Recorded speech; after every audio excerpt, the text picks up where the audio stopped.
सदरक्षणाय खलनिग्रहणाय म्हणणाऱ्या पोलिसांकडून सर्वसामान्य नागरिकांच्या रक्षणाची अपेक्षा केली जाते. दुर्जनांचा नाश करण्यासाठी पोलीस पुढे येऊन नागरिकांना धीर देतील, आधार देतील असं प्रत्येकालाच वाटतं. मात्र अनेकदा पोलिसांकडूनच सर्वसामान्यांवर अन्याय केला जातो, अत्याचार केला जात असल्याचं पाहायला मिळत आहे.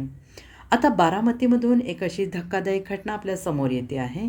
बारामती पोलीस ठाण्याच्या हद्दीत एका पोलिसांवर महिला वकिलाने लग्नाचे आमिष दाखवून फसवणूक, लैंगिक शोषण, आर्थिक गैरफायदा आणि मुलीचा स्वीकार करण्यास नकार दिल्याप्रकरणी गंभीर गुन्हा दाखल झाला आहे.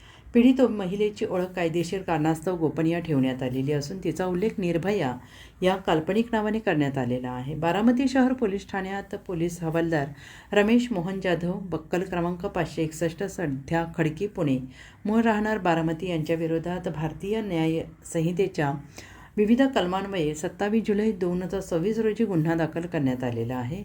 फिर्यादीच्या तक्रारीनुसार आरोपीने लग्नाचे आश्वासन देत तिच्याशी जवळीक वाढवली, नातेवाईकांसह तिच्या घरी विवाहाबाबत चर्चा केली आणि एका मंदिरात स्वतःच्या गळ्यातील साखळी तिच्या गळ्यात मंगळसूत्र म्हणून घालत तिला कायदेशीर पत्नी म्हणून संबोधले.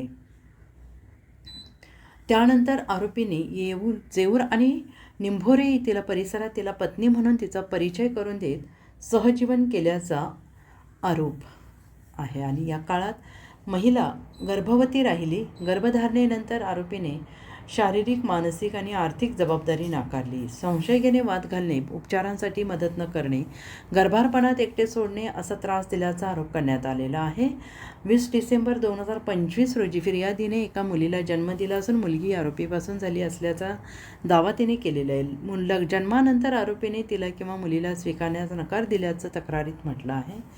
पोलिसांकडून mobile call recording, CDR, WhatsApp chat, छायाचित्रे, व्हिडिओ, लॉज नोंदवही, CCTV फुटेज, साक्षीदार जबाब, वैद्यकीय आणि प्रसूती अभिलेख, बँक कागदपत्रे, इतर डिजिटल पुरावे जप्त करून पडताळणी सुरू आहे. पुढील तपास बारामती शहर पोलीस करत आहेत.